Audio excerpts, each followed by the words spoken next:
Olá, olá pessoal, tudo bom com vocês? Aqui é o professor Gabriel Zayed do canal do Estuda Mais e vamos começar por aqui a resolução de mais um exercício de química. Mas antes não esqueça de se inscrever aqui no nosso canal no YouTube e de deixar um like neste vídeo caso você goste do nosso conteúdo. Qual o número de mols de oxigênio necessário para produzir 3 mols de dióxido de carbono nessa reação química que nós temos aqui embaixo? Na verdade, o que nós temos é uma equação química que representa a reação química entre o gás metano com o oxigênio para a produção de dióxido de carbono e água. Essa reação ela precisa estar balanceada para que a gente consiga fazer as relações que a questão pede para a gente. Então é importante que você saiba que do lado esquerdo dessa setinha é o lado onde a gente tem os reagentes da nossa equação química, enquanto do lado direito nós temos os produtos da nossa reação. Basicamente, os reagentes eles reagem entre si para produzir os nossos produtos. Bom, como reagentes nós temos o metano e o oxigênio, e como produtos o dióxido de carbono e a água.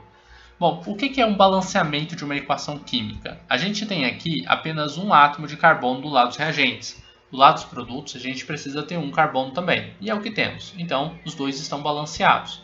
Temos 4 hidrogênios do lado dos reagentes e apenas 2 hidrogênios do lado dos produtos. Para que eu tenha 4 hidrogênios nos produtos, você não pode apagar esse 2 e colocar um 4 aqui, pois assim você alteraria a estrutura da sua molécula. Você pode alterar a quantidade de moléculas, mas não a estrutura delas.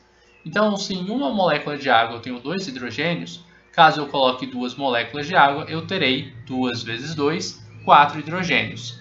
Com relação aos oxigênios, eu tenho 2 oxigênios na molécula de CO2 e agora 2 oxigênios nas 2 moléculas de água, porque 2 multiplicado por 1 é igual a 2. No total, nós temos 2 oxigênios aqui, por causa desse 2, e 2 oxigênios no CO2. 4 no total do lado dos produtos. Do lado dos reagentes, eu tenho apenas 2. E para que eu tenha 2, eu tenho que colocar um 2 aqui na frente. Desculpa, para que eu tenha 4, eu vou colocar um 2 aqui na frente, dobrando a quantidade de moléculas de O2.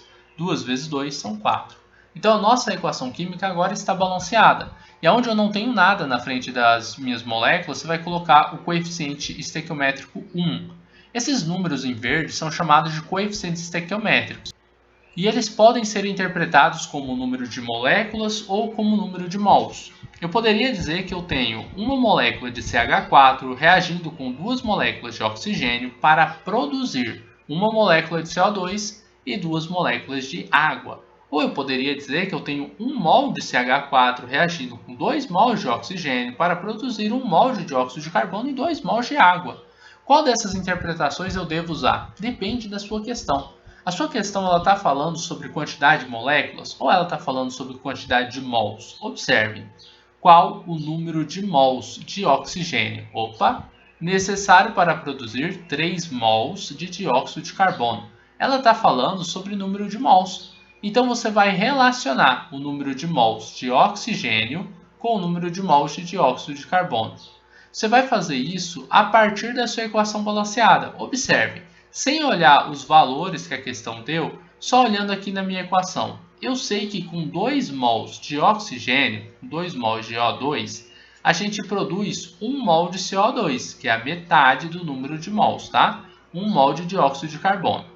Aí vem a questão e me fala o seguinte: qual o número de mol de oxigênio? Então, a gente não sabe o número de mol de oxigênio que vai ser necessário para produzir 3 mols de dióxido de carbono, para produzir 3 mols de CO2. E qual vai ser esse número de mols? Regra de 3 para a gente descobrir. Você vai fazer uma multiplicação cruzada. O x ele vai multiplicar pelo número 1, porque o x está embaixo da primeira coluna. Então, ele multiplica por quem está em cima da segunda coluna. O 3 que está embaixo da segunda coluna vai multiplicar pelo 2 que está em cima da primeira coluna. X vezes 1 vai ser igual a x. E 2 vezes 3 tem que ser igual a 6, né?